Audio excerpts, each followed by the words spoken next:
Hi guys. Okay, so I'm filming in my closet. Like I never film in my closet, so I didn't exactly know how to set up, and I have paintings everywhere because I paint a lot. So I just didn't even know where to set up. So I'm just kind of like in a weird spot. Um it's freezing in my closet. It's very cold in here all the time. No matter what the season is, no matter what. Um I decided to film in here because I thought it would help um because of the topic of the video. um I get kind of, I don't know, when I talk about certain things I just instantly start sweating and getting nervous and like clammy, and I just start getting like flustered. So I thought it'd be better if like maybe I film. Sorry, I went somewhere this weekend and I put a whole bunch of glitter everywhere. So anyway, so yeah, I get a little flustered like so when I talk about certain things. So I'm gonna like film in my closet, so hopefully that doesn't happen. And I could just take this off. Like that could also help. Like so. Anyway, I don't know what I'm gonna title this video yet, but I think I'm gonna title it five biggest problems with my anxiety, or anxiety issues top five. I think I like that. Anxiety issues top five. Top five anxiety issues. I don't know. I'll figure it out. Wow, I always love how I have a shiny spot right next to this big ass mole. I just love that. I just love how no matter what picture or video I take, there's always like my whole face is a little shiny. I put like aloe spray on my face, so maybe that's why. Anyway, okay, so the not number one. They're all bad. None of them are better than the other. None of them are worse than the other one. They are all very traumatic and very inconvenient to my life. So number one, sleeping. Sleeping is very, very interesting. It's a very goodness. Okay. So with having anxiety, sleeping is hard because I either will sleep for 10 hours, wake up, use the bathroom, sleep for another 10 hours. Like it's just so hard for me to get motivated and do anything because I'm so like, I don't think people understand when you have anxiety or depression. um like my anxiety gets so bad sometimes, and it's just so mentally draining and emotionally draining that physically I just can't perform. I just cannot get up, move around, do anything. It's just so hard for me to want to like do anything sometimes. Like I don't know. Having anxiety, like sometimes it like literally paralyzes me, and I just hate getting out of bed, and I just want to sleep all day and just lay around, and it's just like that's all I want to do. And then to be honest, other times with sleeping I can't sleep at all.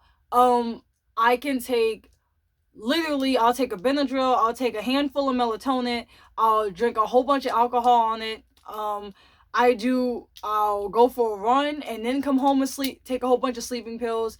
I drink down a whole bunch of NyQuil. Um, I've done other things to try to go to sleep, and literally I wake right back up. I'll be asleep for like 2 hours and I wake up again. And it's just because of like I lucid dream a lot, but sometimes I'll have a bad dream and I decide not to lucid dream and make it a happy one. I just decide to wake up. And so I just wake up, or I'm trying to fall asleep and my brain's like, let's think about crazy shit. Like it's pretty bad. Like I'll be trying to sleep and then my brain's like, oh, let's think about the time you were like 12 years old and this happened. Or let's think about the time this was going on. Let's think about the time that you really considered doing this. Like it thinks about the most craziest, horrible things that I haven't like thought about. Like it'd be things that like I have pushed to the farthest spots of my brain and mind, and then all of a sudden I'll be trying to go to sleep, and sometimes I sleep with the TV off, and so all of a sudden it's just like, oh, do you remember that time this happened and you literally wanted to kill yourself? It's like, wow. Okay, so like sleeping is just like, it's a crazy thing. I've gotten a lot better. I've gotten a lot better with that. So, and I don't necessarily, because I've also learned that it just helps to have somebody in the room with me. Sometimes literally having it, I thought it was like one specific person helped me sleep, but then I realized literally if anybody's in the room sleeping with me, I'll be fine. Because I don't know why, but I know, I don't know, sometimes it helps and sometimes it doesn't. Like it's not like every time I sleep in a room with somebody, or like, we have a huge sleepover and all my friends and family or something, it helps. It's just sometimes like just knowing somebody else is in the room, it comforts me to know that I shouldn't be too concerned about my like issues or things from my past. Another thing about sleeping, I mumble sometimes in my sleep, and then I wake up from my sleep because I had a bad dream that I can't remember. And I wake up, I'm sweaty, I'm freaking out, and I'm just like, it's pretty crazy. Like, I wake up covered in sweat, I'm shaking, my eyes are red because I was crying in my sleep. Because I don't cry a lot like right awake. Like, I don't do it. I just don't cry for real. But in my dreams, I cry intentionally. I lucid dream and cry because that's the only place that I can really cry at. So sleeping with anxiety is like, to sum it all up, I either get a lot of sleep or I get too much sleep. So it's pretty crazy. I've gotten a lot better, like I said, though. Nowadays, I can pretty much get about a solid 6 hours of sleep every night. A good solid 6 hours. But other than sometimes 8, sometimes 6 to 8 hours. But like I said, for the most part, I either can't sleep or I get too much sleep, which is a crazy cycle. Okay. Number 2, being social. Currently, I love my job so much. I love my job. I made a lot of new friends. Life is, life's good right now. But I don't want to. I go through these phases where I just hate being around people, even if I'm in a relationship, even if I have like friends or being around my family. I go through this phase where I just cannot be around anybody. I don't like to be around anybody. Anything anybody says gets on my nerves. I feel uncomfortable. Nothing they say is funny to me. Nothing they say has my interest. Everything is a nuisance, and I just want to be alone. I'm a very, very social, loving person. I love being around people. I love that. I love that type of energy. I love good vibes. I love, like, being around a crowd and just, interacting with different people of all, you know, religions, race, gender. I love learning different things from people. I love communication. I love the aspect of being in a room with different people and just, that type of energy. I do go through these weird phases where it literally makes me sick to be at work because I just cannot believe I have to be around all these people right now. If I go to an event because it's somebody's birthday party, I'll literally be sweaty, I'll be upset, like I don't want to talk to anybody, I'll be on my phone, I'll be in and out the bathroom. That's another thing. I don't know if the people at my job have caught on, but there'll be like 2 days straight where I spend most of my free time in the bathroom or in the break room, and I'm red. Most, like, my face is red because I literally feel like I'm gonna have a panic attack because I just go through phases where I just cannot be around people. Like, I don't even know what that's about. I need to figure that out and get help for that. I'm like getting help. I'm in therapy. I'm trying to figure some things out right now. I'm learning a lot about myself right now. A lot of things I didn't know that were issues that I'm like, okay, yeah, I really have like been having some problems. And I've learned a lot of good things about myself. It's a lot. So, but yeah, I have a serious problem with that. I just get in these moods where I just like, and it's not like normal people, not that I'm abnormal, but it's not like most people where, some people just want their space. They just want some quality alone time. That's fine. Everybody likes alone time. No, I literally like, and it's not like, oh, I had a long day at work, I want to come home and be alone for a little bit. It's not like that. It'll literally be like, I'll be fine for weeks, and then like, for some reason, like for the next 2 days, if I have to be around a whole bunch of people or one person, any person, I'll literally like be very fucking sick. Like, I'll be terrified. Like, it's just something like I'm not looking forward to. Going to work will literally, like, I love my job, but it will literally make me sick and have anxiety because I just can't. imagine anything worse than having to be around people, even if I really love and care about them. Like, it's just like the worst thought that could happen to me. So yeah, that's, like I said, none of these problems are worse than the other, but I have to go to work to get paid. So it's so bad. It's so bad that I genuinely have sat down and tried to figure out what's the least amount of work I could, like, a least amount of hours I could be at work and still properly feed myself and Romeo and pay our bills and still have shopping money. And I've got it narrowed down to I could work about 30 to 35 hours and be fully functional because I have a side hustle, like I have a small business and it brings in a good amount of money. So I probably could work my main job at least 30 hours and be fine. So I'm going back to school. So, and I'm going back to college, and college is online. So I feel like, you know, it is I don't know, I feel like it all works out. Like, I'm in college, so I can't even be at work like that. So I feel like everything, it'll work itself out. Maybe being at home Thursday, Friday, Saturday, Sunday, and then being at work Monday, Tuesday, Wednesday, or Monday, Tuesday, Thursday, it'll ease some of that up. It'll ease some of that anxiety or whatever. Okay. Damn, I didn't want this to be a long video, but here we go. Okay, eating is crazy. So sometimes my head hurts so bad from thinking that it gives me a stomach ache, so I can't eat anything. But then my stomach hurts because I haven't eaten anything. It's the craziest thing. Like, I will have a stomach ache because I haven't eaten, but I can't eat because my stomach hurts. It's crazy. So sometimes my anxiety gets so bad and I'm just so nervous and my hands are so sweaty and I cannot eat anything because I'm like, you're a mess right now. Like, if you try to eat, you're gonna you blow up. You'll be sick. Like, don't even try it. So it's like trying to eat is just like the worst thing in the world. Like, I can't eat. I won't eat for a couple days. And then other times, like, I gorge myself in food. Like, recently, I've just been eating. I'll eat all day, every day. I've just been eating everything and anything. I'm having the weirdest cravings in the world. Like, I'm just eating everything and anything that I can get my hands on. I'm eating all day. I'm putting snacks in my pocket, snacks on my car. Like, I'm eating any chance I absolutely get. I'm going to be eating something. So eating's weird. Like, yeah, you get so wrapped up in your head that it'll make you like not want to eat anything. And then other times, like, you use food as a comfort. Food is especially a comfort when I cannot be around people because I need something. I don't know what's wrong. I mean, I'm not a therapist or a psychiatrist, but I just need something. I don't know. Like, if I can't be around people, I don't want to talk on the phone. I stay off of social media. Oh, sorry. Romeo had to go outside. Anyway, so yeah, eating is a wild one. Eating is a wild thing. I'm either like gorging, like I said, I don't have anxieties like all the time, so I don't want you guys to think like some days I'm like not sleeping and eating, like, but it does happen. It's just like, you know, overall, like when I do have a bad anxiety attack or a little anxiety spill, like, these are things that happen. So fourth one, physical. Oh my God, physical anxiety.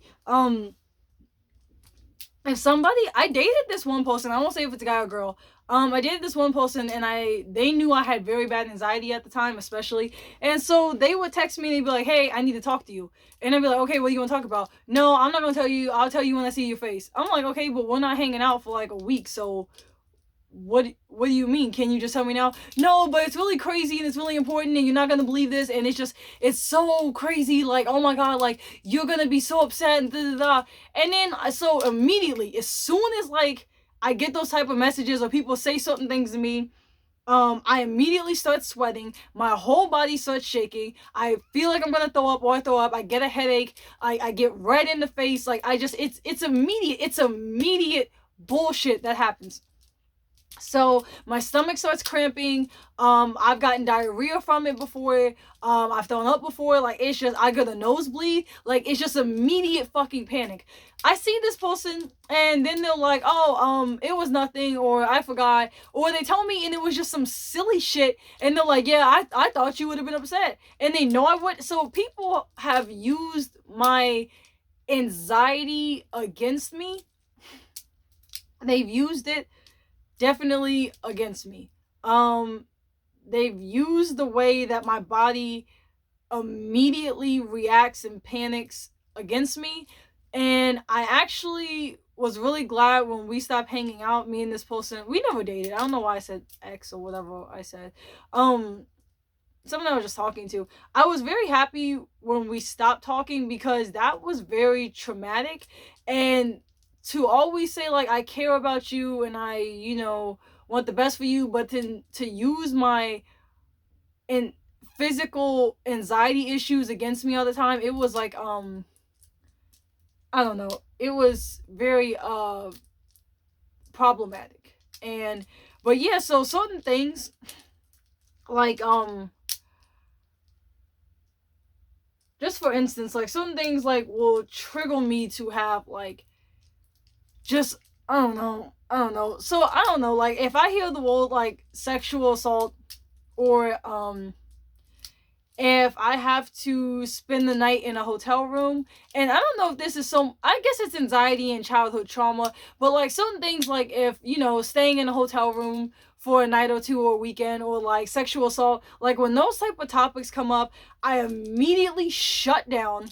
My face turns red, I get sweaty, I get defensive, I get hostile. Like if somebody's telling me about like their sexual assault or somebody's telling me about not necessarily being on vacation, but just like, I don't know, like, like we should stay in the hotel room for like a weekend or whatever. Like it immediately, because of things I have been through, it immediately will shut me down and my stomach cramps up. I get defensive, I get upset or annoyed or sad as shit. And it's just like, so my body like just reacts very quickly. It's almost crazy. Like sometimes my mind will hear something or my mind will start thinking about past trauma or my anxiety will start like thinking and it's just like so much is going on. I will, before my brain can even like comprehend what is going on, I will physically be a sweaty, whole body shaking, nosebleed, throwing up mess. Like it's crazy. Sometimes that doesn't happen every time. My body doesn't always do that, but I want to say 90% of the time I'm gonna freak out. I'm going to freak out. 5, I kind of just said that. See, these all kind of like, they all kind of play into each other. Like the not sleeping will cause me to have physical pain, and then not being social will cause me sometimes to overeat or not eat. And then like all these things play into each other, because basically anxiety is just like, it's like a puzzle. All the pieces of like, or all the categories, all the little sections of having, of things that go on when you have anxiety or anxiety. Like, I don't know. So they all kind of just play into each other. And sometimes if one happens, it will trigger another one, who will trigger another one. Like, it all just feeds off of each other. It's just a big spider web. It's just a whole bunch of little bullshit, like, same bull. Like, it's the craziest thing. Whole bunch of shit, same bull. So, I don't know. Number 5, it's like really all of them. Like, all of them just kind of play into each other. But number 5 is overthinking. I zone out and think about things that hurt my feelings, things that make me happy, things that motivate me, things I can't wait for the future, things I wish I could forget, things I just overthink every single day. I don't think there's not one day that I'm not at work, at home, at the gym, walking Romeo, where I'm not just, people have thoughts, people think. I literally will have thoughts in my own voice, like my, thoughts in my own voice, pictures, flashbacks, reflections of things. I can't even explain it to you guys. Like, I can't even explain it. When I'm like zoned out, and it's like, this happens almost every day. When I'm zoned out, I literally see a million images, hear a million different voices of past people, present people, myself. Like, I see all these reflections of things I've done in my life, just a whole bunch of shit over and over and over, like going past each other, in front of each other, on top of each other. Like, I just hear and see all this shit, like, all the time happening at once. And it's mostly when I zone out. And I've gotten so good at zoning out. I can zone out while I'm helping my dentist extract teeth, do a filling. I can zone out while I'm driving. I can zone out while I'm having a conversation with somebody. I can have a full-on conversation with somebody and they have no idea that I'm literally thinking about childhood trauma. Or like, what I need to get done in the future 10 years from now. Like, it's the craziest thing. I've gotten so proficient, because when I used to zone out, I would just like look away and I'd be like, and I would just like be thinking, but I was looking in a whole different direction, not paying attention to anybody. I've gotten so proficient at overthinking and being uncomfortable, that I can zone out while I can literally be talking to somebody, having a back and forth steady conversation with somebody, and be completely zoned out in my own head, worried about something that happened when I was 5. Like, it's the craziest thing. Oh, because I didn't know how this video would go, because I have gotten hot now. I don't know if it's this or this topic or what's going on, but this is my favorite anxiety toy. It's my favorite toy. I take it to work. I use it when I drive. I take it to every public event I have to go to, whether it's a Christmas party at my dad's, or going to a restaurant with somebody. I clean it constantly because I do take it everywhere. And like, I don't know if you guys know this, like, but if you go to the grocery store and you touch everything, like, you're picking up stuff, you're looking at stuff, and you grab stuff, and then you go home and wash your hands, literally brown liquid comes off of your hands, like dirt, obviously, just comes off of your hands.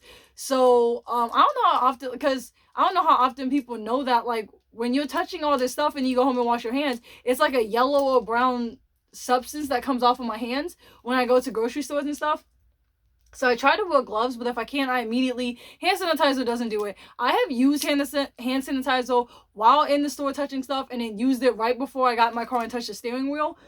And then when I got home to wash my hands, it still comes off my hands, like the brown stuff. So hand sanitizer really don't do shit. I mean, I guess it helps in a sense or whatever. It really don't do shit. Just wash your hands. But I always wash this. I got it off of Amazon for $5. It's amazing. It's like a fidget toy. I love it. I love it. I love it. I love it. My boss lets me have it. My office manager lets me have it, and so does my doctors. I love this thing. It's so, sometimes I make it talk. Like, I normally can do it with one hand. I can make it talk, like, yeah, I do that. But I guess I should say, if there's one, I don't know. I don't have one that's worse than the other. I don't have one that's like my least favorite, or if I had to choose one of these things to go through, they all fucking suck. Having anxiety is a constant worry of everything around you, everything. I have such bad anxiety. Before I walk, I look at anything I could possibly trip over, fall, hit. I don't fall in public a lot. I don't trip in public a lot. I don't run into things. I will go into a room. As I'm going, I analyze everything. Could this person possibly bump into me with that? Could I trip over this? Are my shoes tied? Is my hair okay? Could my elbow hit something? I constantly am focused on is there water on the floor that I could slip on? I look at the floor. When my shoes tied strong enough, like, with my pants up, I'll go and I'll lock the bathroom door, and while I'm peeing, I'll stand up, lock the bathroom door again, and sit back down. Like, I'm crazy. I'm crazy. It's ridiculous. It's ridiculous. But yeah, I don't know, because having my randomly zoning out and then thinking about stuff that like was upsetting, so now my hands are shaking all day, or somebody sending me a weird text messages and now I'm throwing up in the bathroom until I can see, like, I don't know, it's just all of it's bad, all of it sucks. Having anxiety all together sucks. I guess I should do tips. I don't want this to be a long video, but I'll just do some tips that help me. This toy thingy, this helps me so much, because when I zone out, I kind of can't zone too far out because I'm playing with this, and it just helps me, like, when my hands are shaking, it just calms me down. I guess I do 5 tips since I did 5 problems. Get yourself a toy. Get yourself a fidget toy. Get yourself a stress ball. That really helps. Drinking ice water helps me. I don't know why, but it just cools my body down. I drink lemon cucumber ice water a lot. Like, it's so refreshing and nourishing. Like, it really helps me. I go for walks at the park. Like, I go for really long walks or jogs. I exercise. I do sit-ups and stuff. That always helps me. What is that, 3? My dog. Romeo is so, oh my god, when I'm having a really bad panic or a really bad day, I just hug Romeo and he just makes me like release so much stress. You can't be mad while you're hugging a dog or a cat or whatever, or like whatever your pet is. And just Romeo being there, seeing his little face or looking at pictures of him, all that love and joy that he brings me, and I just love him so much, it helps. Number 5, get into something that really can, like, you can put your emotions into, your thoughts, your feelings, like everything. So my paintings, my drawings, crocheting blankets, that's probably it for me. And that's all I can think of right now that really helps me. Other than that, I'll try to do another video with like anxiety tips, but like working out, drinking ice water or like a smoothie helps, a toy, an animal, like a support dog, a support animal, and then just being passionate about something, like all my paintings and like, you know, just stuff like that, like my paintings, my artwork, like really just painting all the time just like eases me so much. Like it just eases me so much. But anyway, guys, I love you so much. Thank you guys so much for watching. If you guys have any anxiety issues or anxiety tips, please leave it in the comments, like or dislike this video. Other than that, guys, mwah, thank you for watching.